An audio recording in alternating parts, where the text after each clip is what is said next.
But what about other organisations who don't handle it as an advice, as an advice type fee? Mike, Alex? Well, I mean, I'm happy to comment. I think that's the sort of cleanest model, is what I'd say from a regulator point of view, where it is charged as an advice fee, it's subject to fee disclosure and renewal and so on.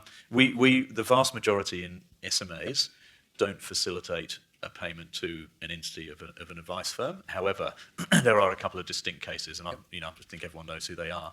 But in all those cases, we've actually helped them with their disclosure, with working with the platforms, with working with the regulator around what is the flow of that portfolio management fee. Has it got any chance of influencing advice, and so on and so we've done a lot of work on that. I think we've only got 3 structures where that does happen, but they all tend to be in businesses with scale, with genuine separate AFSLs, with a team within it who aren't advice givers, and the flow of revenue to anyone who might be giving advice would be very, very minimal. So that's the hurdle. It is a very high hurdle with all the participants, but as an RE, we're facilitating that payment. And so therefore we're subject to pretty strict guidelines about facilitating payments. So what about you, Mike? I mean, one closing question, which is, as far as I'm aware, managed account space has not had any blow-ups. Whereas you look at the unit trust industry, and there's plenty. I mean, is it because this is there you go. Exactly. Is it because it's just an inherently more conservative, better structured, more transparent model? Is that why it's gone better so far?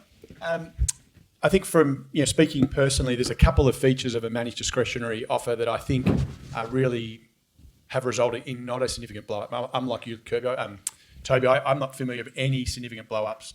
So what are the characteristics that I feel make it a very tight offer? The first thing, as an MDA provider and as a part of the contracts, an MDA advisor needs to review the investment program every 13 months. So it's different than sort of ongoing advice. Every 13 months, the investment program needs to be reviewed. Is it fit for purpose for that individual? If the advisor is unable to demonstrate they've had that conversation, then I'm obligated as an MDA provider to give the client the option to either close that down and we speak to the assets or sell the assets, or they reignite a conversation with their advisor. So for me, that's actually a really big checkpoint. The second one is, as an independent provider, the foundational SOA around where advice is made around an MDA, we have to check it, every single SOA. Not for the quality of the advice, but to make sure my dear old grandma Betty's not put into a managed discretionary account that's full of high-risk assets. It's sort of just a sanity check, if you like. The other one is today, whether it's independent or licensee, the vast majority of managed discretionary offers are on regulated platforms. So in essence, the regulated platforms have also got their own checks, particularly around product and investment menus. Even though there's not an RE involved, there's still a lot of governance around that. So from my perspective, I think it's a very open conversation. It's constant. The clients tend to be sort of high affluent to high net worth. They look forward to those investment conversations, and it's taken very seriously. So, I think there's some really differentiating characteristics why there hasn't been a blow up.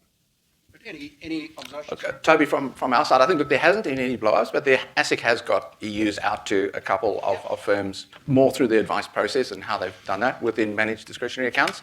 But I think it's exactly as Mike said. There are a number of layers to anyone that's running a managed account or a managed discretionary account. Typically you've got really good governance structures in there, but if you're running it on a platform, you've got the additional governance layers from the RE on the IDPS side and from the super trustee on the superannuation side that have also got obligations to make sure that they understand what's going on and it's reasonable services are being provided, etc. So I think it's not surprising that we haven't seen those blow-ups either, on the managed discretionary side or managed account side, and also within the investment side. I haven't seen any blow-ups on the investment side there.